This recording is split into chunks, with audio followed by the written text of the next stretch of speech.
नमस्कार, आप देख रहे हैं राष्ट्र प्रथम और मैं हूं आपके साथ हिमानी। बुलेटिन में हम खबरों पर विस्तार से डालेंगे नजर, लेकिन उससे पहले एक नजर डालेंगे इस वक्त की सुर्खियों पर।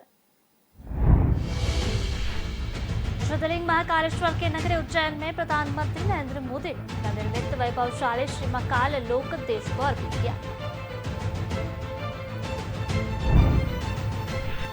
प्रदेश मंत्रिमंडल की बैठक आज, कर्मचारियों को मिल सकती है डीए, दीपावली बोनस की सौगात भी मिल सकती है। सीएम पुष्कर धामी की अध्यक्षता में मिलेगी बैठक। पश्चिम बंगाल शिक्षक भर्ती घोटाले में टीएमसी विधायक मानिक भट्टाचार्य को गिरफ्तार करने के बाद ईडी ने बेंगशाल कोर्ट में पेश किया।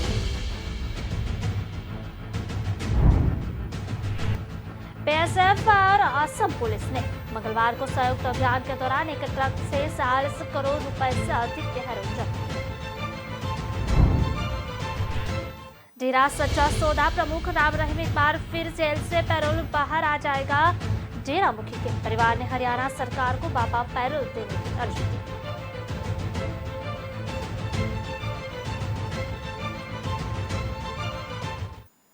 तो चलिए बुलेटिन की खबरों को देखते हैं विस्तार से और बात करते हैं ज्योतिर्लिंग महाकालेश्वर की नगरी उज्जैन में। कल शाम को प्रधानमंत्री नरेंद्र मोदी ने नवनिर्मित वैभवशाली श्री महाकाल लोक देश को अर्पित किया। इसमें भव्य प्रतिमाओं में वर्णित भगवान महादेव की गाथाओं को भी देखने के बाद प्रधानमंत्री ने लोगों को संबोधित किया।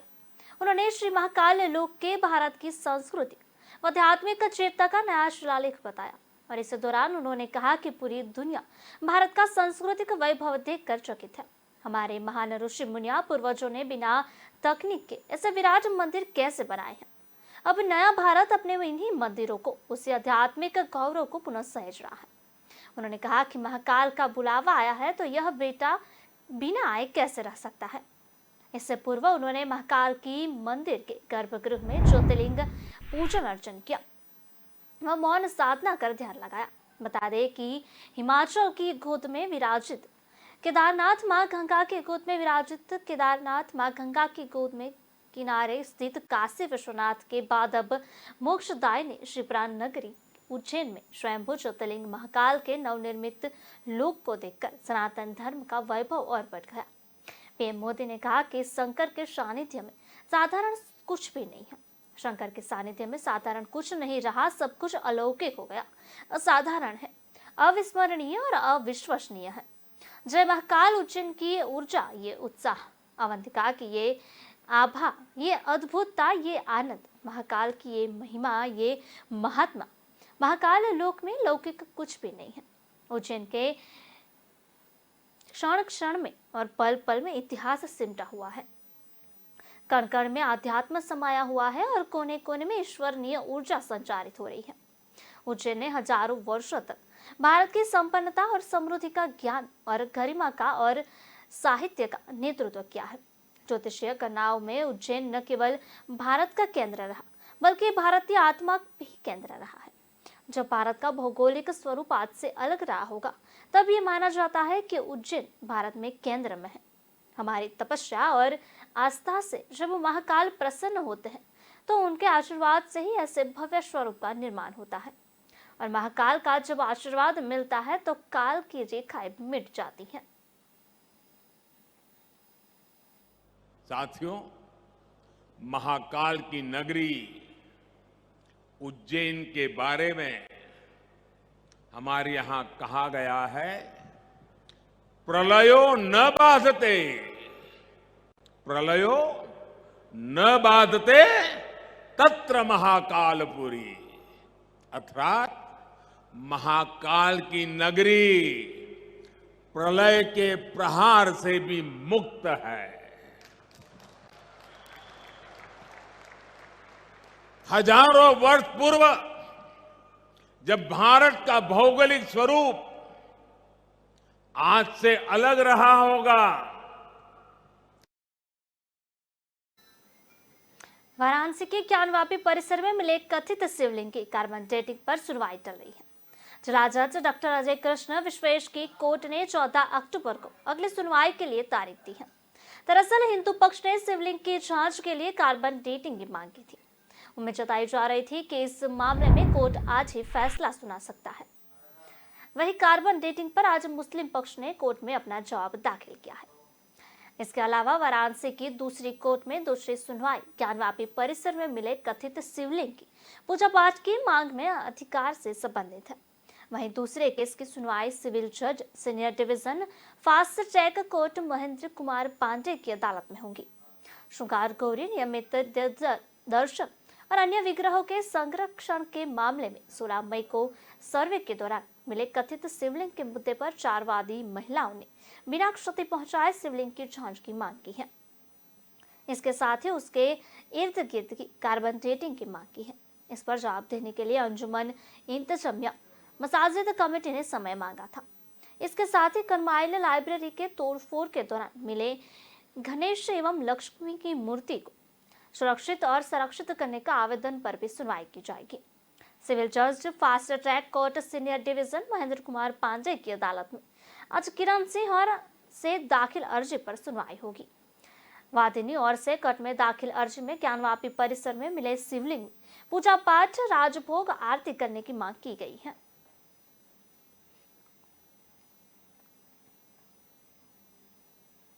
बात करते हैं मुख्यमंत्री पुष्कर सिंह धामी की अध्यक्षता में बुधवार को प्रदेश मंत्रिमंडल की बैठक होगी। बैठक में राज्य कर्मचारियों को महंगाई भत्ते, डीए और दीपावली बोनस की सौगात मिल सकती है। बैठक राज्य सचिवालय में होगी। राज्य कमिश्नरों को 4% महंगाई भत्ते का प्रस्ताव वित्त विभाग ने कैबिनेट में लाने की तैयारी कर ली है। इसके अलावा दिवाली बोनस का भी प्रस्ताव कैबिनेट में लाए जाने की संभावना है।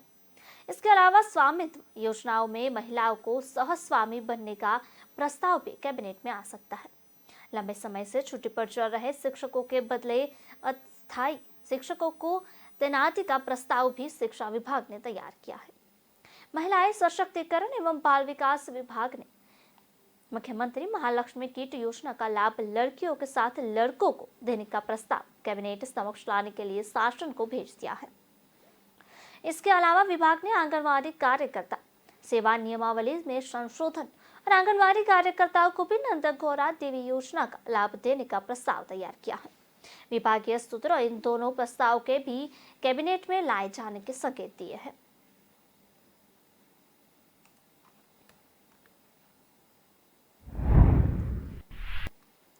केदारनाथ धाम के कपाट बंद होने से पहले प्रधानमंत्री नरेंद्र मोदी यहां आ सकते हैं। उनके 23 अक्टूबर को आने की संभावना है। इस दौरान पीएम मोदी के बद्रीनाथ आने की भी संभावना है। हालांकि पीएमओ से इस संबंध में अभी कोई जानकारी नहीं दी गई है। प्रधानमंत्री नरेंद्र मोदी का केदार धाम से खास लगाव रहा है। वह कई बार केदार धाम आ चुके हैं। यहाँ चल रहे पुनर्निर्माण कार्यों की मॉनिटरिंग खुद पीएम मोदी कर रहे हैं। पिछले दिनों ड्रोन के माध्यम से उन्होंने पीएमओ में निर्माण कार्य की समीक्षा की थी। सूत्रों के मुताबिक 23 अक्टूबर को पीएम मोदी केदार धाम कार्यक्रम के दौरान निर्माण कार्यों का जायजा भी करेंगे। केदारनाथ के बाद पीएम मोदी के बद्रीनाथ जाने की भी चर्चा है। बद्रीनाथ में भी पुनर्निर्माण कार्यों के लिए जो मास्टर प्लान बना है उसका जायजा पीएम ले सकते हैं। प्रधानमंत्री नरेंद्र मोदी दीपावली से पहले बद्रीनाथ धाम के दौरे पर पहुंच सकते हैं। इसको लेकर चमोली जिला प्रशासन तैयारियों में जुट गया है। हालांकि प्रशासन के पास अभी भी प्रधानमंत्री के दौरे का आधिकारिक कार्यक्रम नहीं आया है, लेकिन गोपेश्वर से लेकर बद्रीनाथ धाम तक अधिकारियों की दौड़ से प्रशासन में पीएम के दौरे को लेकर हलचल है। चर्चा है कि प्रधानमंत्री Narendra Modi dream project Badrinath master plan के कार्य को जांचने के लिए धाम में पहुंच रहे हैं।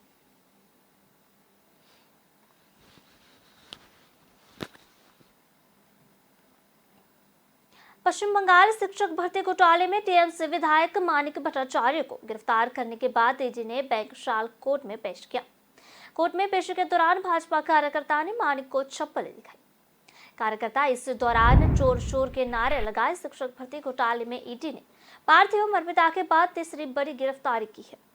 घोटाले के वक्त भट्टाचार्य शिक्षा बोर्ड के अध्यक्ष थे।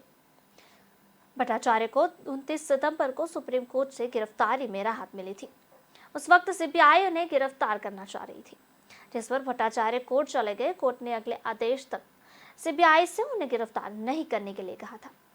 ईडी ने 23 जुलाई को पश्चिम बंगाल के तत्कालीन शिक्षा मंत्री पार्थ चटर्जी और उनके करीबी अर्पिता को गिरफ्तार किया था।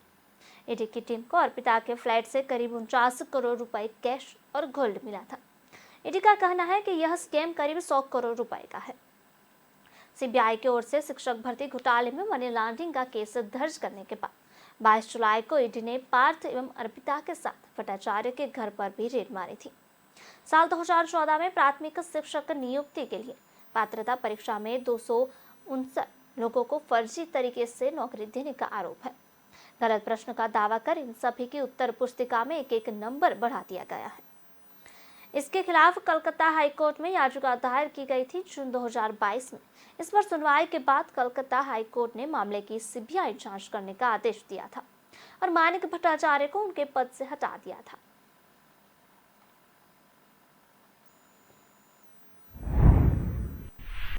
हरिद्वार त्रिस्तरीय पंचायत चुनाव में पहली बार भाजपा का डंका बजा है। जिला पंचायत के अध्यक्ष, उपाध्यक्ष पद पर और ब्लॉक प्रमुख के 6 में से 5 पदों पर भाजपा प्रत्याशियों को किसी प्रत्याशी ने चुनौती नहीं दी।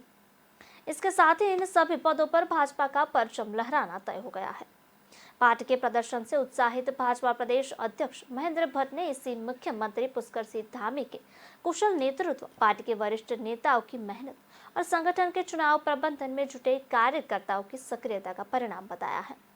सियासी जानकारों के मुताबिक भाजपा के हरिद्वार त्रिस्तरीय पंचायत चुनाव की जीत के खास मायने हैं। 2024 में लोकसभा चुनाव की तैयारियां कर रही पार्टी ने पंचायत चुनाव को बेहद गंभीरता से लिया। जिला पंचायत और क्षेत्र पंचायतों में जीत भाजपा के लिए सपने की तरह थी। राज्य बनने के बाद हुए पिछले सभी चुनाव में वह पीछे रही। संगठन के कमान हाथों में आने के बाद भाजपा प्रदेश अध्यक्ष भट्ट की यह पहली चुनावी परीक्षा थी। शपाथ उपचुनाव में ऐतिहासिक बढ़त से जीत दर्ज करने वाले सीएम पुष्कर धामी के लिए भी त्रिस्तरीय पंचायत चुनाव के खास मायने थे। दरअसल 2022 के विधानसभा चुनाव में भाजपा को सबसे बड़ा झटका हरिद्वार जिले में ही लगा था, जहां वह 11 में से 8 सीटों में हार गई थी। हार का हिसाब बराबर करने के लिए पंचायत चुनाव उसके पास एक अवसर था, जिसे वह भुनाने में कामयाब रही। चुनाव के ऐलान से पहले ही सीएम धामी ने सदी रणनीति के तहत हरिद्वार जिले के ग्रामीण इलाकों में दौरे किए और पार्टी ने मंडल और बूथों में अपने कार्यकर्ताओं को जोड़ दिया। उसकी रणनीति से आगे कांग्रेस आसपास भी नहीं दिखी। हरिद्वार के लिए सांसद डॉक्टर रमेश पोखरियाल और पूर्व कैबिनेट मंत्री स्वामी यतीश्वरानंद ने इन चुनाव को प्रतिष्ठा का प्रश्न बना लिया था। माहौल बनाने के बाद भाजपा में दूसरे दलों के नेताओं को शामिल कराने के लिए समर्थन जुटाने तक की पार्टी ने कदम कदम पर अपना दम दिखाने की कोशिश की। भाजपा प्रदेश अध्यक्ष भट्ट का मानना है कि चुनाव ने नतीजे ने 2024 के लोकसभा चुनाव की पटकथा लिख दी।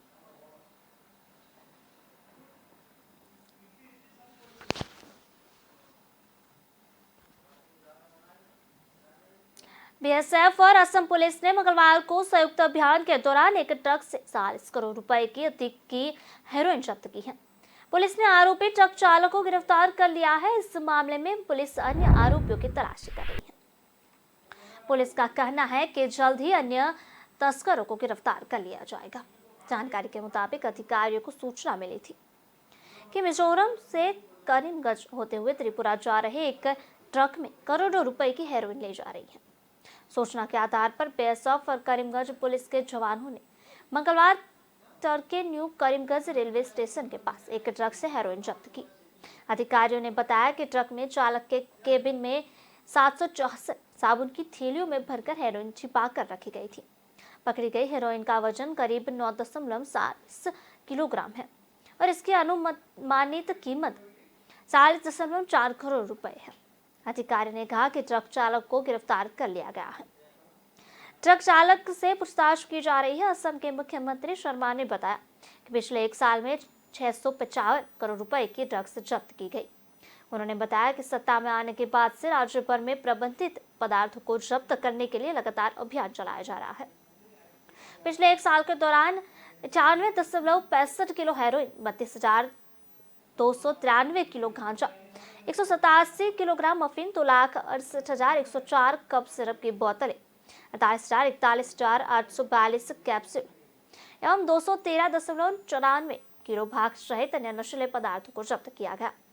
उन्होंने बताया कि इन ड्रग का बाजार मूल्य करीब 655.40 करोड़ रुपए है।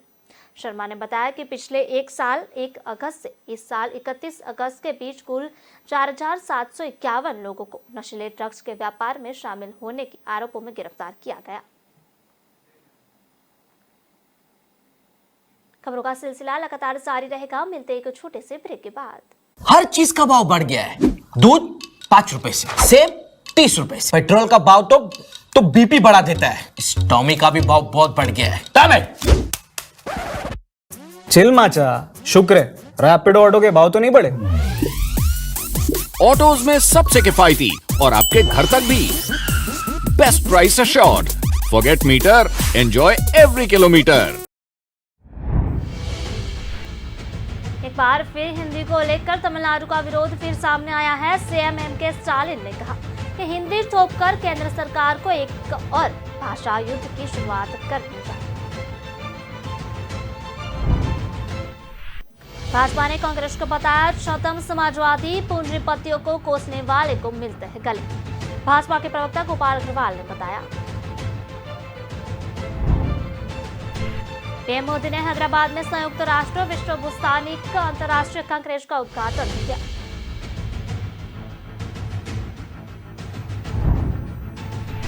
जापान में पर्यटकों का आगमन शुरू, 2.5 सालों तक लागू रहा कोविड-19 का प्रोटोकॉल। जापान की अर्थव्यवस्था को मजबूती मिलेगी, कोरोना प्रोटोकॉल समाप्त हुआ।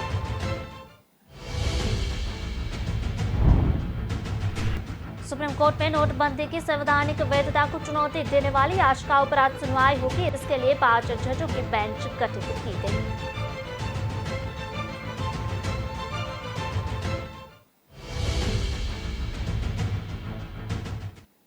महाराष्ट्र के पालघर जिले में 2020 में साधुओं की पीट कर हुई हत्या की जांच शिंदे सरकार सीबीआई को सौंपने को तैयार है।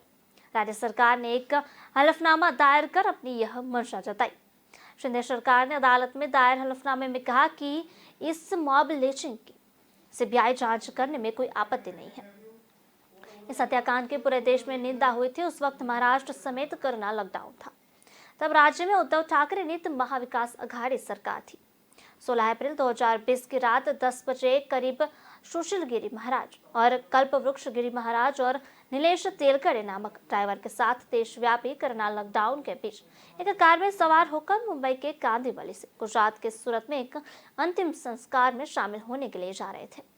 और इस बीच घड़चिन जायल गांव में भीड़ ने पुलिस की मौजूदगी में उन पर हमला किया और बेहद ही बर्बरता के साथ उनकी हत्या कर दी थी।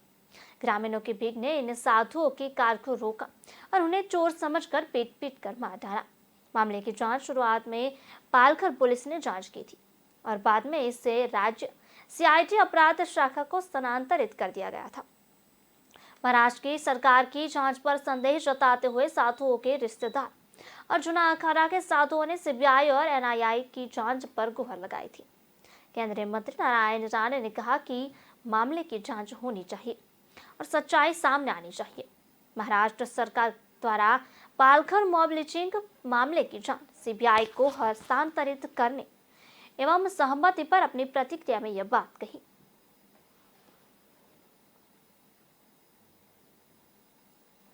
डेरा सच्चा सौदा प्रमुख राम रहीम एक बार फिर जेल से पैरोल पर आ जाएंगे। डेरा मुखी के परिवार ने हरियाणा की सरकार को बाबा पैरोल देने की अर्जी दी है। हरियाणा के जेल मंत्री रणजीत सिंह ने मामले में कमिश्नर में रिपोर्ट मांगी है। पैरोल में आदमपुर उपचुनाव और पंचायत चुनाव से जोड़कर देखा जा रहा है। बता दें कि इस वक्त डेरा मुखी राम रहीम हरियाणा के रोहतक जिले की सुनारिया जेल में बंद है। वह 7वीं यौन शोषण, पत्रकार छत्रपति और रणजीत सिंह हत्याकांड में सजा काट रहा है। वहीं इस बार पैरोल पर आने के बाद डेरा प्रमुख सीसा या राजस्थान के डेरे में रुकेगा। इसके लिए डेरा मैनेजमेंट तैयारियां कर रही है। बता दें कि साल 2021 में 3 बार और साल 2022 में 2 बार राम रहीम जेल से बाहर आ चुका है। फरवरी 2022 में डेरा मुखी ने 21 दिन की पैरोल ली थी। इसके बाद जून में 1 महीने की पैरोल पर जेल से बाहर आया था। बाबा दिसंबर से पहले लगभग 40 दिन के पैरोल पर ले सकते हैं। नियम अनुसार डेरा मुखी को 1 साल में करीब 90 दिन की जेल से छुट्टी मिल सकती है। इसमें 21 दिन की पैरोल और 70 दिन की पैरोल शामिल है।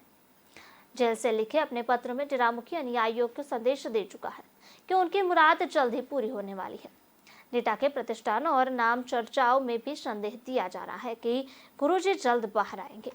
हरियाणा में आदमपुर चुनाव होने वाले हैं, इसके लिए नामांकन शुरू हो चुका है। पंचायत चुनाव के लिए भी घोषणा हो चुकी है और पंचायत चुनाव में जिलों में पंचायत चुनाव कराए जा रहे हैं। राम रहीम बाहर आने के बाद इससे जोड़कर देखा जा रहा है। राम रहीम की पैरोल के दौरान डेरे की पॉलिटिकल विंग समर्थन की रणनीति बनाएगी, जिसके बारे में आगे श्रद्धालुओं को सूचित किया जाएगा।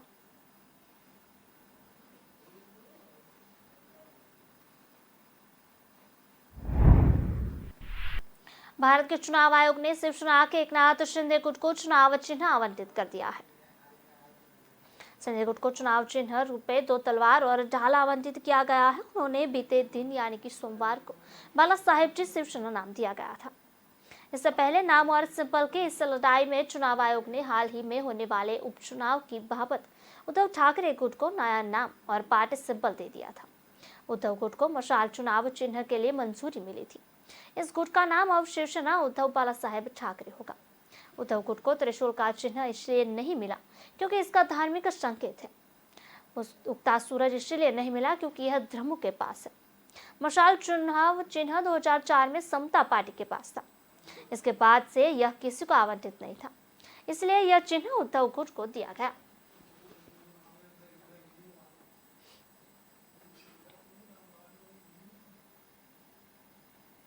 एक बार फिर से हिंदी को लेकर तमिलनाडु का विरोध फिर से सामने आया है। सीएम एमके स्टालिन ने कहा कि हिंदी थोपकर केंद्र सरकार को एक और भाषा युद्ध की शुरुआत नहीं करनी चाहिए। पीएम नरेंद्र मोदी से अपील करते हुए कहा कि हिंदी को अनिवार्य बनाने का प्रयास छोड़ दिया जाए और देश की अखंडता को कायम रखा जाए। स्टालिन ने यह बातें राज्यसभा पर संसदीय समिति के अध्यक्ष और केंद्रीय गृह मंत्री अमित शाह द्वारा राष्ट्रपति द्रौपदी मुर्मू को हाल ही में सौंपी गई एक रिपोर्ट पर प्रतिक्रिया में कही। स्टालिन ने कहा कि ऐसा होने से देश की बुरी गैर हिंदी भाषा आबादी अपने ही देश में दोयम दर्जे की रह जाएगी। उन्होंने कहा, हिंदी को थोपना भारत की अखंडता के खिलाफ है। हमें सभी भाषाओं को केंद्र की आधिकारिक भाषा बनाने का प्रयास करना चाहिए। उन्होंने सवाल किया, अंग्रेजी को हटाकर केंद्र की परीक्षाओं में हिंदी को प्राथमिकता देने का प्रस्ताव क्यों रखा गया? ये संविधान के मूल सिद्धांत के खिलाफ है। ऐसा करके दूसरी भाषाओं के साथ भेदभाव करने का प्रयास किया जा रहा है। 1965 से ही डीएमके हिंदी को थोपने के खिलाफ संघर्ष कर रही है। हिंदी की तुलना में दूसरी भाषा बोलने वाले लोग में देश में ज्यादा है। भाजपा सरकार अतीत में हुए हिंदी विरोध आंदोलन से सबक ले। संसदीय समिति ने अपने रिमोट में आईआईटी, आईआईएम, एम्स, केंद्रीय विश्वविद्यालयों और केंद्रीय विद्यालयों में अंग्रेजी की जगह हिंदी को माध्यम बनाने की सिफारिश की है। स्टालिन ने कहा कि संविधान की 8वीं अनुसूची में तमिल समेत 22 भाषाएं हैं, इनके समान अधिकार हैं।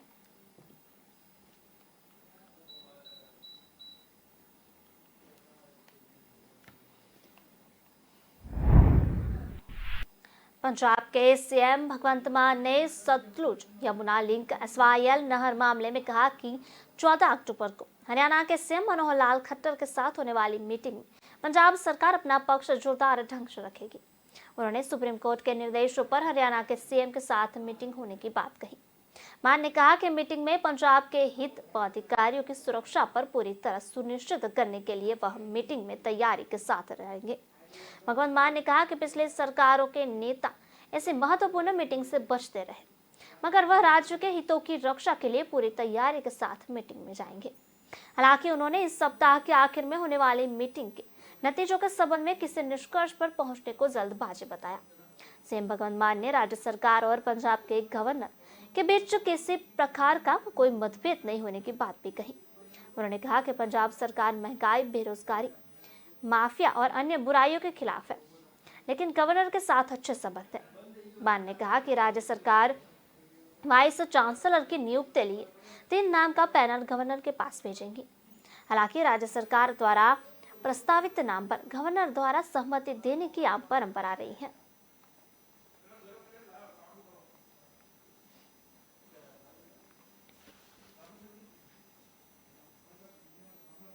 मोदी सरकार कर पूंजीपतियों के लिए काम करने का आरोप लगाने वाले कांग्रेस और आम आदमी पार्टी को भाजपा के छठम समाजवादी बताया गया है।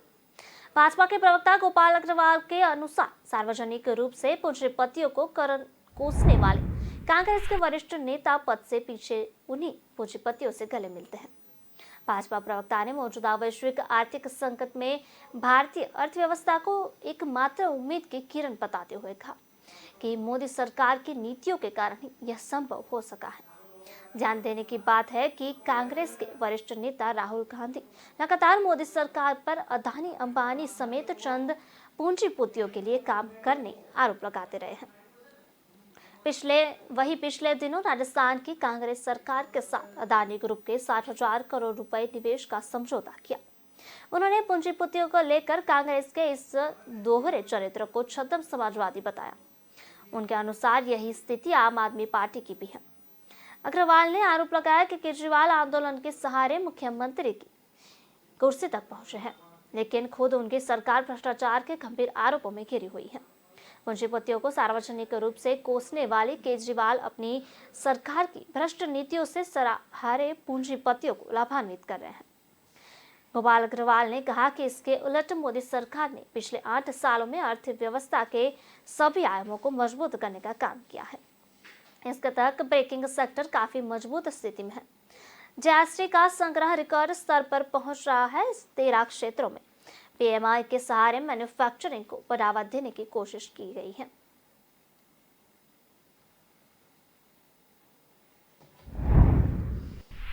कांग्रेस के भारत जोड़ो अभियान पर अब एक बड़ा आरोप लगाया गया है। इस अभियान में बच्चों को शामिल करने की बात कही गई है। साथ ही इस बारे में चुनाव आयोग को सूचित किया गया है और कार्रवाई की भी मांग की गई है। राष्ट्रीय बाल अधिकार संरक्षण आयोग के अध्यक्ष प्रियंका कानूनगो ने मंगलवार को बताया कि कांग्रेस अपने भारत जोड़ो यात्रा बच्चों को शामिल कर रही है, क्योंकि इस पर बुजुर्गों का विश्वास कम हो गया है। साल 2021 में गठित जवाहरलाल बाल मंच राहुल गांधी की भारत जोड़ो यात्रा में 7 से 17 साल तक के बच्चों को शामिल करने के लिए काम कर रही है। एक न्यूज एजेंसी के कानूनों ने बताया कि कांग्रेस का जवाहर बाल मंच बच्चे जोड़ो कैंपेन चला रही है। राहुल गांधी की भारत जोड़ो यात्रा में सुनियोजित तरीके से बच्चों को शामिल किया जा रहा है। कांग्रेस बच्चों का इस्तेमाल कर कानून का उल्लंघन कर रही है। इस पर कार्रवाई के लिए हमने चुनाव आयोग को लिख दिया है। कानूनगो ने कहा कि बुजुर्ग कांग्रेस की नहीं सुन रहे हैं, इसलिए पार्टी बच्चों का इस्तेमाल राहुल गांधी के दौरे में भीड़ बनाए रखने के लिए कर रही है। उन्होंने कहा कि कांग्रेस नेता जयराम रमेश अपने झूठ को देश को गुमराह कर रहे हैं। उन्होंने जवाहरलाल मंच के काम पर सवाल उठाए। उन्होंने कांग्रेस पर पीपुल्स रिजर्वेशन एक्ट के उल्लंघन का आरोप लगाया।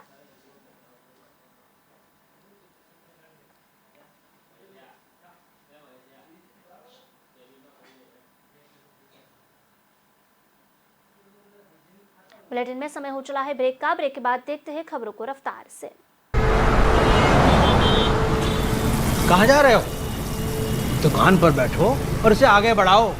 पापा, दुकान आगे बढ़ाने के लिए मुझे दुकान पे बैठने की जरूरत नहीं है। बस बातें करवा लो इनसे।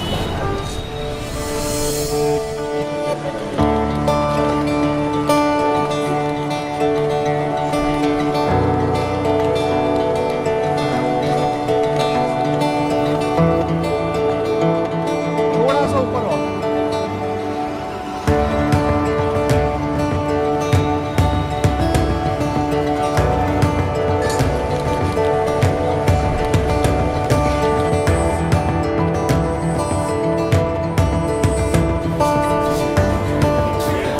लो जी मैडम, आपके 4 किलो लड्डू। बेटा इनका लड्डू पैक कराओ। क्यों पापा, बढ़ गई ना दुकान आगे? हाँ बेटा, अब तक सबकी खुशी के लिए मिठाई खिलाई है, मगर आज अपने बेटे के हुनर के लिए खुद खाऊंगा। जब खिलकर निकलता है स्किल तो सलाम करता है हर दिल। DSEU इंडिया की पहली स्किल एंड एंटरप्रेन्योरशिप यूनिवर्सिटी, जहां ऐसे कोर्सेज में हैं डिग्रीज और डिप्लोमास जो बेटर फ्यूचर की ओर ले जाएंगे आपको।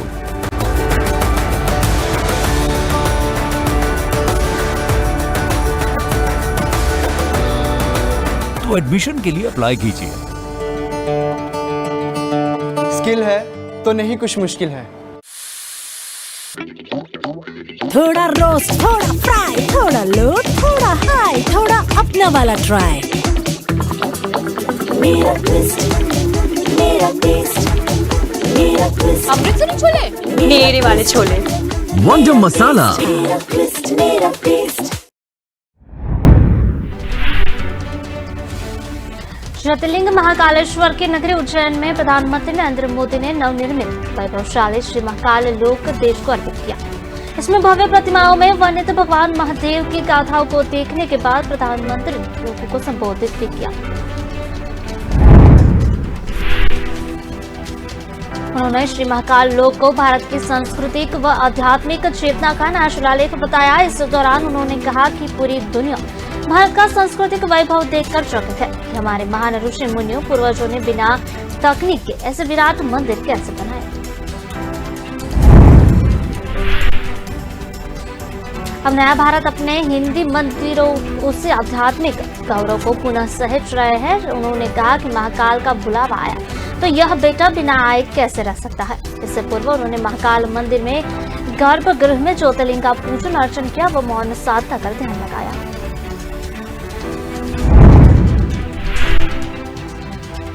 बता दें कि हिमालय की गोद में विराजित केदारनाथ मां गंगा के किनारे स्थित काशी विश्वनाथ के बाद अब मोक्षदायिनी शिप्रा नगरी के उज्जैन में स्वयंभू ज्योतिर्लिंग महाकाल के नवनिर्मित लोक को देखकर सनातन धर्म का वैभव और बढ़ गया।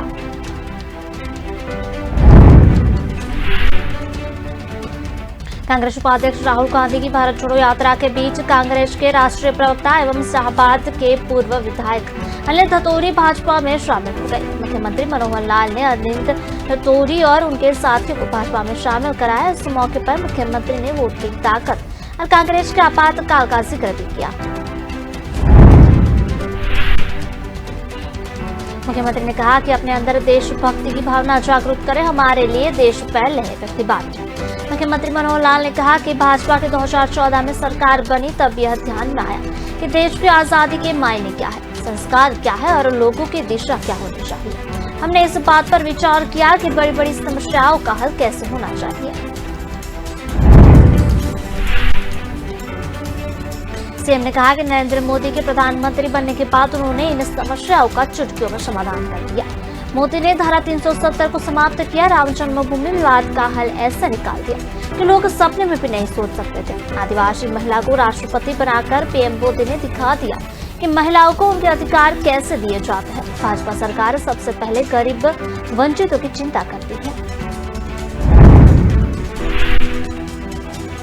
हरियाणा के आदमपुर उपचुनाव को भाजपा और जसपा मिलकर लड़ेंगे। मुख्यमंत्री मनोहर लाल ने साफ किया है कि यह उपचुनाव में भारतीय जनता पार्टी और जननायक जनता पार्टी मिलकर चुनाव लड़ेंगे। दूसरी ओर दिल्ली में हुई जसपा की बैठक में भी इसी तरह का फैसला किया गया है।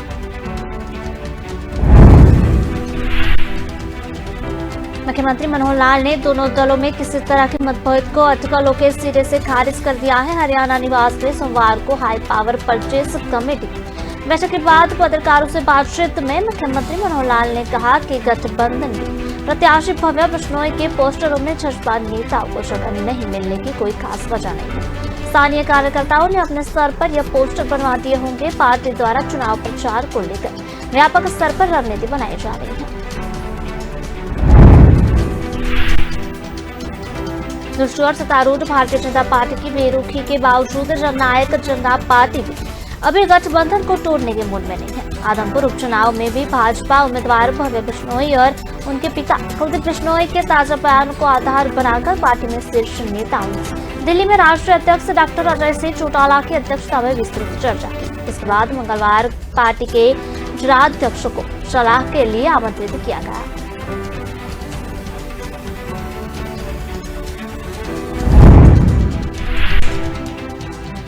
चुनाव आयोग से गधा सिंबल नहीं मिलने के बाद संजय गुट ने मंगलवार को 3 नए चिन्ह की लिस्ट सौंपी है। सूत्रों के मुताबिक सूर्य, पीपल का पेड़ और ढाल और तलवार शामिल है। आयोग ने संजय गुट को शिवसेना नाम दिया है। इस नाम से पार्टी मुंबई के अंधेरी ईस्ट में होने वाले विधानसभा चुनाव में उतरेगी। चुनाव आयोग ने सोमवार को उद्धव गुट को शिवसेना उद्धव बाला साहेब ठाकरे नाम पर मशाल निशान दिया था। 8 अक्टूबर को आयोग ने दोनों गुटों के बीच लड़ाई को देखते हुए तीर कमान का सिंबल फ्रीज कर दिया है। आयोग ने फैसले में कहा कि शिवसेना के मूल नाम पर फैसला आने तक कोई भी गुट पार्टी के नाम का इस्तेमाल नहीं कर सकता है। उद्धव ठाकरे ने जानकारी दी कि उपचुनाव के लिए उन्होंने चुनाव आयोग को 3 नाम और 3 निशान के विकल्प दिए थे। निशान में त्रिशूल, उक्ताशूर और मशाल शामिल थे। वहीं पार्टी के नाम शिवसेना बालासाहेब ठाकरे, शिवसेना बालासाहेब प्रबोधनकर ठाकरे, शिवसेना उद्धव बालासाहेब ठाकरे दिए गए थे। महाराष्ट्र के अंधेरी ईस्ट सीट शिवसेना विधायक रमेश लटके के निधन के बाद से खाली है। इसके लिए सीट पर उपचुनाव हो रहे हैं। चुनाव 3 नवंबर को होंगे। 14 अक्टूबर नामांकन की आखिरी तारीख है। 17 अक्टूबर तक नाम वापस मिल जा सकेंगे। 6 नवंबर को रिजल्ट आएंगे। उद्धव ठाकरे गुट उपचुनाव लड़ रहा है। संजय गुट के सहयोगी भाजपा ने भी चुनाव लड़ने का फैसला किया है। आदमपुर उपचुनाव को लेकर बीजेपी और जेजेपी की अनबन बरकरार है। एक तरफ सीएम मनोहर लाल ने कहा कि हम गठबंधन के साथ हैं और चुनाव भी साथ लड़ेंगे। दूसरी तरफ जजपा इस पर आज दिल्ली में मंथन कर रही है। जजपा नेता आदमपुर चुनाव में भाजपा के पोस्टर पर उनके नेताओं के फोटो न होने से नाराज चल रहे हैं। सीएम मनोहर लाल ने चुनावी पोस्टरों में जेजेपी नेताओं के फोटो नहीं होने पर सफाई दी। उन्होंने कहा कि अभी आदमपुर में लोकल नेता अपने स्तर पर पोस्टर जारी कर रहे हैं। जब चुनाव पर अपने चरम पर आएगा तब सरकार में गठबंधन के साथ ही साथ में खड़े नजर आएंगे। हरियाणा में जेजेपी और बीजेपी गठबंधन में कुछ सही चल रहा है। बीजेपी के गठबंधन को लेकर रवैये पर जननायक जनता पार्टी यानी कि जेजेपी के महासचिव दिग्विजय चौटाला खुलकर सामने आए। उन्होंने आदमपुर उपचुनाव में बीजेपी के पोस्टरों में जजपा नेताओं के फोटो न होने पर कड़ी आपत्ति जताई। इसको लेकर जजपा ने दिल्ली में संसदीय बोर्ड की मीटिंग बुलाई थी। हालांकि वह इस पर कोई फैसला नहीं ले सके। मंथन हो रहा है। आदमपुर उपचुनाव और पंचायत चुनाव के बीच हरियाणा बीजेपी ने 2024 विधानसभा चुनाव पर फोकस शुरू कर दिया। पार्टी के सोशल मीडिया विंग ने इसके लिए पोस्टर जारी किया है। इसमें सीएम मनोहर लाल खट्टर को चेहरा बनाया गया है। जस्टिस डीवाई चंद्रचूड़ देश के 50वें सीजेआई होंगे। सीजेआई यूयू ललित ने कानून मंत्री किरण रिजिजू को उनके नाम की सिफारिश की। सीजेआई ललित 8 नवंबर को रिटायर हो जाएंगे। जस्टिस चंद्रचूड़ ने 9 नवंबर को सीजेआई के रूप में शपथ लेंगे। सीजेआई ललित ने मंगलवार सुबह एससी के जजों की उपस्थिति में पर्सनली जस्टिस चंद्रचूड़ को अपने पत्र की कॉपी सौंपी। जस्टिस चंद्रचूड़ के पिता यशवंत विष्णु चंद्रचूड़ देश के 16वें सीजेआई थे। उनका कार्यकाल 22 फरवरी 1978 से 11 जुलाई 1985 तक यानी करीब 7 साल तक रहा। पिता के रिटायर होने के 37 साल बाद उसी पद पर बैठेंगे। जस्टिस चंद्रचूड़ पिता के 2 बड़े फैसलों को ऐसे में पलट भी चुके हैं और विवाह के फैसलों के लिए चर्चित है। जस्टिस डीवाई चंद्रचूड़ का कार्यकाल 9 नवंबर 2022 से 10 नवंबर 2024 तक यानी 2 साल का होगा। जस्टिस डीवाई चंद्रचूड़ ने 13 मई 2016 को सुप्रीम कोर्ट के जज का पदभार संभाला था। सुप्रीम कोर्ट में आने से पहले इलाहाबाद हाई कोर्ट के चीफ जस्टिस रह चुके हैं। वहीं बॉम्बे हाई कोर्ट में भी बतौर जज काम कर चुके हैं। जस्टिस डीवाई चंद्रचूड़ दुनिया के कई बड़े विश्वविद्यालयों में लेक्चर दे चुके हैं। बतौर जज नियुक्त होने से पहले वह देश के एडिशनल सॉलिसिटर जनरल रह चुके हैं। सबरीमाला, भीमा कोरेगांव, आधार और अयोध्या केस में जज रह चुके हैं। नेशनल इन्वेस्टिगेशन एजेंसी यानी कि एनआईए ने मंगलवार को टेरर फंडिंग से जुड़े मामले में जम्मू व कश्मीर के 8 जिलों में छापेमारी की। जांच एजेंसी ने राजौरी, पूंछ, जम्मू, श्रीनगर, पुलवामा, बडगांव, शोपियां और बांदीपुरा जिलों में कई ठिकानों में तलाशी ली। एनआईए ने जम्मू कश्मीर में अल हुदा एजुकेशन ट्रस्ट की संदिग्ध गतिविधि और टेरर फंडिंग से जुड़े मामले में यह कार्रवाई की। जम्मू कश्मीर पुलिस और सीआरपीएफ के साथ मिलकर एनआईए के अफसरों ने ट्रस्ट के सदस्यों के घर की तलाशी ली। एनआईए ने राजौरी के अल हुदा एजुकेशनल ट्रस्ट के फंडिंग पैटर्न और संदिग्ध गतिविधियों को संज्ञान में लेते हुए मामला दर्ज किया था। यह ट्रस्ट अलगाववादी संगठन जमाते इस्लामी के फ्रंटल यूनिट के तौर पर काम करता है। जमाते इस्लामी को 2019 में यूएपीए के तहत एक गैरकानूनी संगठन घोषित किया जा चुका है। एनआईए की कई टीमों ने इनपुट के आधार पर ये छापेमारी की। मीडिया रिपोर्ट्स के मुताबिक एनआईए के बांदीपुरा के प्रसिद्ध धार्मिक उपदेशकों दारुल उलूम रहमिया मौलाना रहमतुल्लाह कासमी और NIT श्रीनगर के प्रोफेसर समम अल अहमद लोन के घर पर छापेमारी की। सूत्रों के मुताबिक सुरक्षा एजेंसियों को इनपुट मिला था कि अल हुदा एजुकेशनल ट्रस्ट को अरब देशों से हवाला से जरिए पैसा आ रहा है।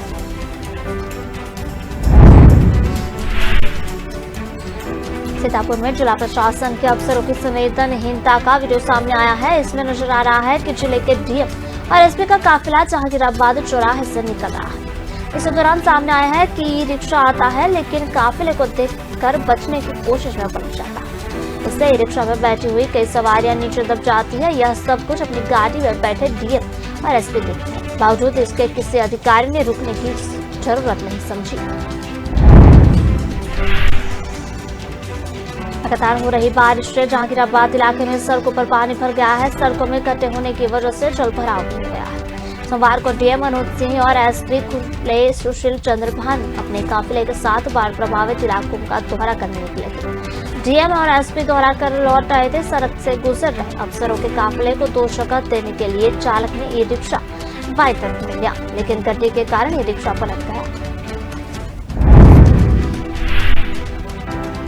वीडियो सामने आने के बाद DM ने सफाई देते हुए कहा कि उनकी गाड़ी निकलने के बाद यह हादसा हुआ है।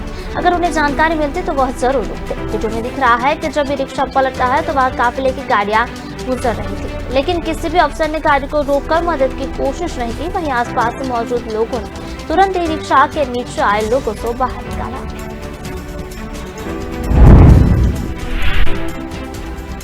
दिल्ली सरकार के पूर्व मंत्री राजेंद्र पाल गौतम को पुलिस ने पूछताछ के लिए समन भेजा है। उन्होंने दोपहर 2 बजे उपस्थित होने के लिए कहा गया है। उन पर विजयादशमी के दिन दिल्ली में बौद्ध सम्मेलन में हिंदू देवी देवताओं को न मानने की शपथ दिलाने का आरोप लगा है। भाजपा सांसद मनोज तिवारी ने इसका वीडियो शेयर करके मंत्री की बर्खास्त करने की मांग की थी। रविवार को ही गौतम ने मंत्री पद से इस्तीफा दिया था। गौतम ने सोमवार को कोई भी नोटिस मिलने से इनकार कर दिया था। उन्हें पुलिस ने समन सौंपा। गौतम ने सोमवार को कहा था कि उन्हें कोई नोटिस नहीं मिला है। पुलिस मुझसे पूछताछ करने आई, मैंने मांगी गई जानकारी थी। राजेंद्र पाल गौतम आम आदमी पार्टी के दलित नेता है। वह दिल्ली की सीमापुरी सीट से विधायक है।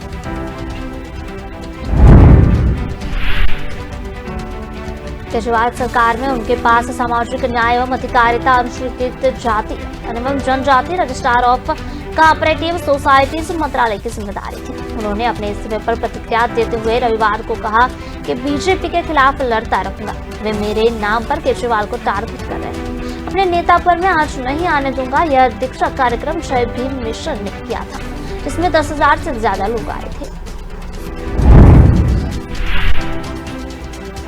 नेशनल इन्वेस्टिगेशन एजेंसी यानी कि NIA ने मंगलवार को टेरर फंडिंग से जुड़े मामले में जम्मू कश्मीर के 8 जिलों में छापेमारी की। जांच एजेंसी ने राजौरी, पूंछ, जम्मू, श्रीनगर, पुलवामा, बडगाम, शोपियां एवं बांदीपुरा जिलों में कई ठिकानों पर तलाशी ली। NIA ने जम्मू कश्मीर के अल हुदा एजुकेशनल ट्रस्ट की संदिग्ध गतिविधियों और टेरर फंडिंग से जुड़े मामले में यह कार्रवाई की। जम्मू कश्मीर में पुलिस और CRPF के साथ मिलकर NIA के अफसरों ने ट्रस्ट के सदस्यों के घरों की तलाशी की ली।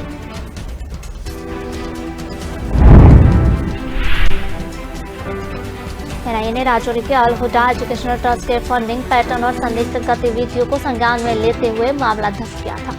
यह ट्रस्ट अलगाववादी संगठन जमाते इस्लामी के फ्रंटल यूनिट के तौर पर काम करता है। जमाते इस्लामी 2019 में UFPA तहत एक गैरकानूनी संगठन घोषित किया जा चुका है। NIA की कई टीमों ने इनपुट के आधार पर यह छापेमारी की है।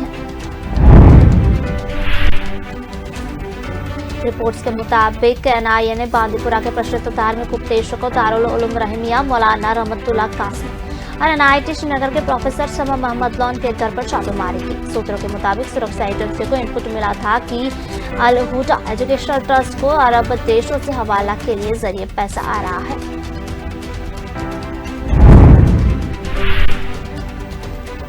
लोकनायक जयप्रकाश नारायण की 120वीं जन्म जयंती है। इस अवसर पर आयोजित राजकीय समारोह के कार्यक्रम में मुख्यमंत्री नीतीश कुमार ने लोकनायक की प्रतिमा पर माल्यार्पण किया। इस अवसर पर नीतीश कुमार ने खुद को उनकी बताई राह पर चलकर बिहार को आगे बढ़ाने की बात की। अमित शाह के बिहार दौरे पर मीडिया के सवाल कहा कि इससे फर्क नहीं पड़ता है। नीतीश कुमार आज पटना के बापू सभागार में खुद जीवित कहानी सुनाएंगे। लोकनायक जयप्रकाश नारायण की जयंती के अवसर पर पटना में राजकीय समारोह का आयोजन किया गया। इसमें मुख्यमंत्री नीतीश कुमार ने उनकी प्रतिमा पर माल्यार्पण कर श्रद्धांजलि दी। इसके बाद बातचीत में उन्होंने कहा कि वे जेपी के सिद्धांतों को मानते हैं, उनके सिद्धांतों पर ही बिहार को आगे बढ़ाने का काम कर रहे हैं। नीतीश कुमार ने बताया कि वे आज नागालैंड जा रहे हैं, वहाँ जेपी 3 साल तक रहे थे, वहाँ के लोगों ने बुलाया है इसलिए जा रहे हैं।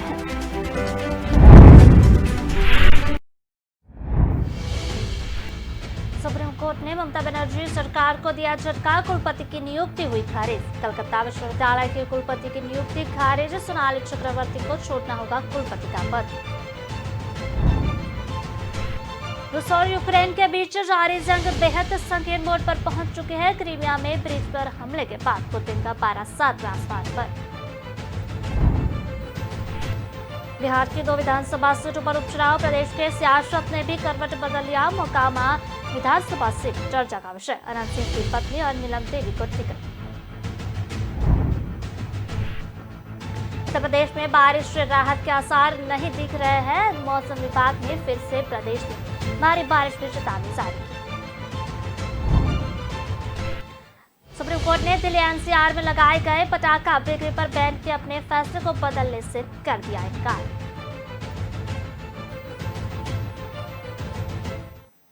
पीएम मोदी ने मंगलवार को हैदराबाद में संयुक्त राष्ट्र विश्व भूस्थानिक अंतर्राष्ट्रीय कांग्रेस का उद्घाटन किया। पीएम मोदी ने कहा कि कांग्रेस की थीम गांव को सक्षम बनाने का है। उन्होंने कहा कि विकास के क्षेत्र में कोई भी गांव छूटना नहीं चाहिए। यह एक ऐसा विषय है जिसे बीते कुछ सालों में भारत द्वारा उठाए गए कदमों के रूप में देखा जाता है। मोदी ने कहा कि हम अंत्योदय के विजन पर काम कर रहे हैं, जिसका अर्थ है मिशन मोड में अंतरिम छोर पर अंतिम व्यक्ति को सशक्त बनाना। मोदी ने आगे कहा कि भारत की विकास यात्रा के 2 स्तंभ तकनीक और प्रतिभा महत्वपूर्ण है। तकनीक परिवर्तन लाती है। मोदी ने कहा पीएम स्वामित्व योजना इस बात का उदाहरण है कि डिजिटलीकरण से लोगों को क्या लाभ होता है। हम गांव में संपत्तियों का नक्शा बनाने के लिए ड्रोन का इस्तेमाल कर रहे हैं। इसके जरिए ग्रामीणों को उनकी संपत्ति का कार्ड मिल रहा है। मोदी ने कहा कि यह तकनीक थी जिसके जरिए हमने कोरोना काल में गरीबों की मदद की। हमारी तकनीक आधारित जैम ट्रिनिटी ने 80 करोड़ लोगों को बिना किसी बाधा के कल्याणकारी लाभ पहुंचाया। कोरोना ने हमें सिखाया कि सभी को साथ लेकर चलने के लिए दुनिया को एकजुट करना होगा। विकासशील दुनिया में अरबों लोगों को दवाई, चिकित्सा उपकरण, टीके और बहुत कुछ भी आवश्यकता थी। यहाँ तक कि तकनीकी के जरिए ही दुनिया में वैक्सीनेशन अभियान चलाया गया।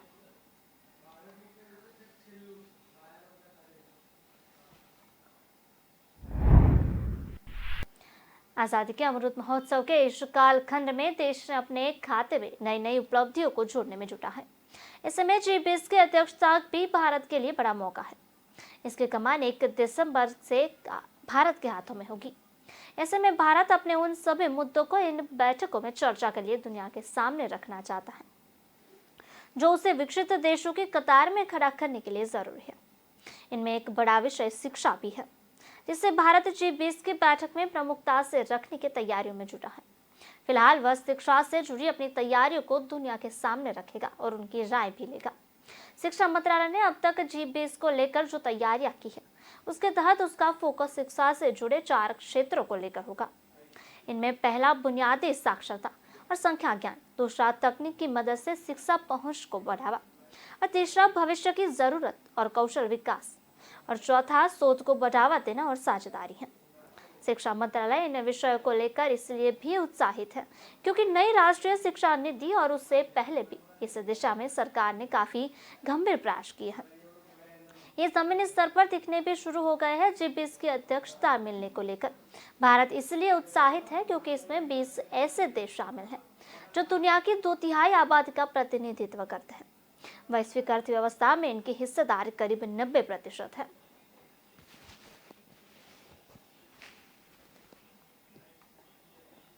जापान ने देश में कोरोना प्रतिबंध समाप्त कर एक बार फिर पर्यटकों का स्वागत शुरू कर दिया। करीब 2.5 सालों तक जापान देश में कोरोना प्रतिबंध लागू किए हुए थे, जिसके बाद अब इन प्रतिबंधों को समाप्त कर दिया गया है। उम्मीद जताई जा रही है कि देश में पर्यटकों को वापसी के जापान की अर्थव्यवस्था को मजबूती मिलेगी। जापान में इजराइल, फ्रांस और ब्रिटेन से यात्रिकों का आगमन शुरू हो गया है। जापान ने अपनी सीमाओं को महामारी में शुरुआती दौर में ही बंद कर दिया था। यहां तक जापान ने देश से विदेशियों की वापसी पर भी रोक लगा दी थी। हालांकि अब इन प्रतिबंधों को सावधानी पूर्वक समाप्त करना शुरू कर दिया गया है। जापान ने जून के महीने में पर्यटकों को गाइड के साथ समूह में आने की अनुमति देना शुरू किया था, जिसके बाद अब मंगलवार से 68 देशों के यात्रिकों के लिए वीजा मुक्त प्रवेश फिर से शुरू कर दिया गया है। जापान ने भी पर्यटकों के आगमन की संख्या सीमा को भी समाप्त कर दिया है। साथ ही पैकेज टूर की आवश्यकता को समाप्त कर दिया गया है। हालांकि पर्यटकों को अभी भी टीकाकरण का प्रमाण या प्रस्थान से 3 दिन पहले लिया गया एक नकारात्मक कोरोना वायरस परीक्षण प्रस्तुत करना होगा। साल 2019 में रिकॉर्ड 31.9 मिलियन विदेशी आगंतुक जापान आए थे, जिसके बाद साल 2020 में जापान टोक्यो ओलंपिक की मेजबानी करने वाला था, जिसके चलते करीब 40 मिलियन पर्यटकों को देश में आने का अनुमान लगाया गया।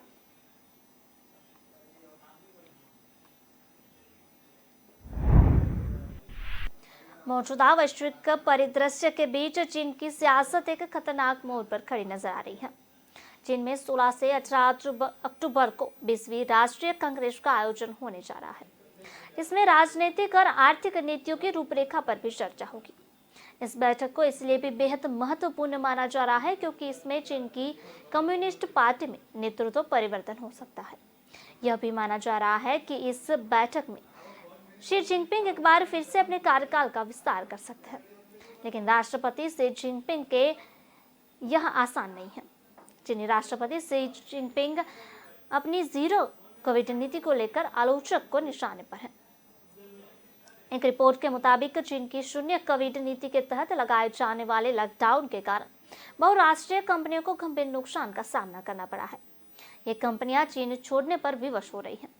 European union chamber of commerce की रिपोर्ट का हवाला देते हुए फाइनेंशियल पोस्ट ने कहा कि कई बहुराष्ट्रीय कंपनियां अपने परिचालन को चीन से बाहर अन्य बाजारों में स्थानांतरित करने पर विचार कर रही हैं। रिपोर्ट के मुताबिक चीनी अधिकारी सरकार की नीतियों के आलोचकों की आवाज को दबाने का हर संभव प्रयास कर रहे हैं।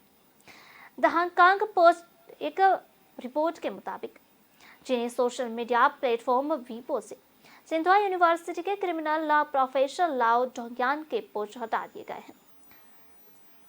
एक चीनी टिप्पणीकार सीमानान को अगस्त से सभी सोशल मीडिया प्लेटफॉर्मों से प्रतिबंधित किया जा चुका है। यही नहीं, प्रशासनिक आक्रामकता के चलते अमेजन, याहू और माइक्रोसॉफ्ट के चीन में अपना ऑपरेशन बंद कर दिया है।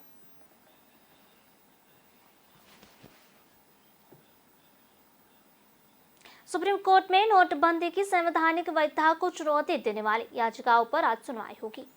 इसके लिए 5 जजों की बेंच गठित की गई है। यह सुनवाई लाइव होगी। इससे पहले 28 सितंबर को 5 जज की बेंच ने मामले की सुनवाई की थी। तब बेंच के यह कहकर कार्रवाई को टाल दिया था कि कोर्ट के पास भी और भी कई महत्वपूर्ण और अधिकारों से जुड़े मामले हैं। सुनवाई के दौरान बेंच ने कहा कि कोर्ट पहले इस बात की जांच करेगी कि क्या नोटबंदी को चुनौती अकादमिक बन गई है। 2016 में विवेक शर्मा ने याचिका दाखिल कर सरकार के फैसले को चुनौती दी।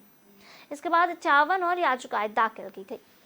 अब तक सिर्फ 3 याचिकाओं पर ही सुनवाई हो रही है। अब सब पर एक साथ सुनवाई होगी। यह सुनवाई जस्टिस एस अब्दुल नजीर की अध्यक्षता में होगी। यह मामले में 16 दिसंबर 2016 को ही यह केस संविधान पीठ को सौंपा गया था, लेकिन तब बेंच का गठन नहीं हो पाया था। 15 नवंबर 2016 को उस समय के चीफ जस्टिस टीएस ठाकुर ने मोदी सरकार के इस फैसले की तारीफ की थी। चीफ जस्टिस ने कहा था कि नोटबंदी की योजना के पीछे सरकार की जो मंशा है वो तारीफ लायक है। हम आर्थिक नीति में दखल नहीं देना चाहते, लेकिन हमें लोगों को हो रही असुविधाओं की भी चिंता है। उन्होंने सरकार के इस मसले पर हलफनामा दायर करने को कहा था। सुप्रीम कोर्ट में याचिकाकर्ताओं के वकीलों ने सरकार की नोटबंदी की योजना में कई कानूनी गलतियों के होने वाली दलील दी थी, जिसके बाद 16 दिसंबर 2016 को सुप्रीम कोर्ट ने इस मामले को 5 जजों की संविधान पीठ के पास भेज दिया था। तब कोर्ट ने सरकार के इस फैसले पर कोई भी अंतरिम आदेश देने से इनकार कर दिया था। यहां तक कि कोर्ट ने तब नोटबंदी के मामले पर अलग अलग हाईकोर्ट में दायर याचिकाओं पर भी सुनवाई से रोक लगा दी थी।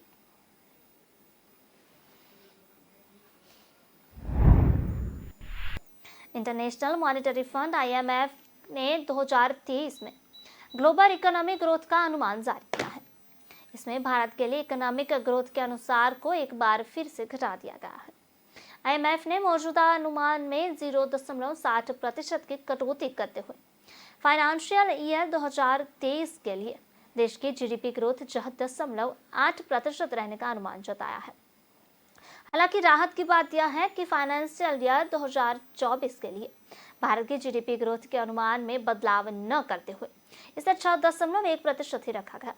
इससे पहले IMF ने जुलाई में फाइनेंशियल ईयर 2023 और 2014 के लिए भारत के GDP ग्रोथ अनुमान में 0.80% की कटौती की थी। IMF ने 2023 के लिए ग्लोबल इकोनॉमी की ग्रोथ का अनुमान भी घटाया है। एजेंसी ने ग्लोबल इकोनॉमी की कम ग्रोथ के लिए रूस यूक्रेन जंग, आर्थिक मंदी, कोरोना महामारी का असर, बढ़ती ब्याज दरों का इसकी वजह बताया है। IMF के मुताबिक अगले साल रहने वाली इकोनॉमी की ग्रोथ रेट 2.7% है। इसकी संभावना जताई जा रही है। इससे पहले जुलाई में इसके 2.9% रहने का अनुमान जताया था। वहीं इस साल के लिए ग्लोबल इकोनॉमी की ग्रोथ रेट 3.2% ही रहने का अनुमान जताया है। बीते फाइनेंशियल ईयर में ग्लोबल ग्रोथ रेट 6% थी।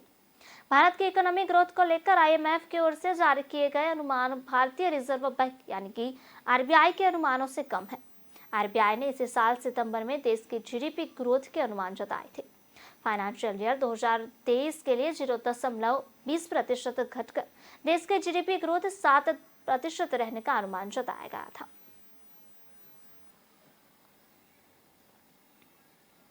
पश्चिम बंगाल की ममता बनर्जी सरकार को सुप्रीम कोर्ट से बड़ा झटका लगा है। सुप्रीम कोर्ट ने मंगलवार को कलकत्ता विश्वविद्यालय की कुलपति सोनाली चक्रवर्ती बनर्जी की पुनः नियुक्ति रद्द करने के हाईकोर्ट के आदेश को सही ठहराते हुए पश्चिम बंगाल सरकार की याचिका खारिज कर दी है। इसके साथ ही कोर्ट ने कुलपति डॉक्टर सोनाली चक्रवर्ती बनर्जी का याचिका भी खारिज कर दी है। इसमें कलकत्ता हाईकोर्ट ने पुनः नियुक्ति को रद्द करने के फैसले को चुनौती दी गई थी। सुप्रीम कोर्ट के इस फैसले के बाद सोनाली चक्रवर्ती बनर्जी का कलकत्ता विश्वविद्यालय के कुलपति का पद छोड़ना होगा। सोनाली चक्रवर्ती बनर्जी पश्चिम बंगाल के पूर्व मुख्य सचिव अलापन बनर्जी की पत्नी है। अलापन बनर्जी इस समय मुख्यमंत्री ममता बनर्जी के मुख्य सलाहकार है। कलकत्ता हाईकोर्ट और अब सुप्रीम कोर्ट से आए फैसले के गहरे मायने हैं, क्योंकि ममता बनर्जी सरकार 2019 में कानून में किए गए संशोधनों का सहारा लेकर कुलाधिपति यानी कि राज्यपाल से पूछे बगैर सोनाली की कलकत्ता विश्वविद्यालय में कुलपति पद पर पुनः नियुक्ति कर दी थी। राज्यपाल ने सोनाली की पुनः नियुक्ति में सहमति नहीं जताई थी, जिसके बाद राज्य सरकार ने स्वयं आदेश जारी कर पुनः नियुक्ति कर दी थी।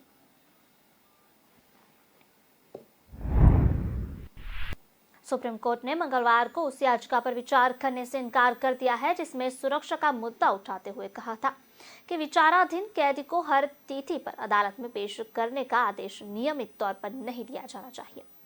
शीर्ष कोर्ट ने कहा कि यह एक अच्छा विचार है, लेकिन इसे लागू करने में व्यवहारिक तौर पर बहुत परेशानी आएगी।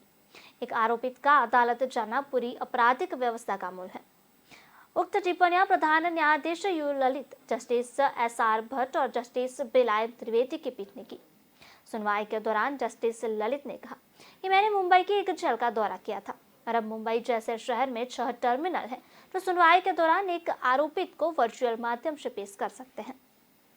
वहां कई आरोपित है, लेकिन एक समय पर सिर्फ 6 व्यक्ति ही उसका फायदा ले सकते हैं। प्रधान न्यायाधीश ने कहा कि मान लीजिए कि कई आरोपित हैं जिन्हें वर्चुअल माध्यम से भी पेश नहीं किया जा सकता है। इसका मतलब यह है कि वे सभी निचली अदालतों का मामला को स्थगित करने के लिए बाध्य होगी। इसके बाद वकील ऋषि मल्होत्रा ने कहा कि वह अपनी याचिका वापस ले लेंगे, तो पीठ ने उन्हें इसकी अनुमति दे दी।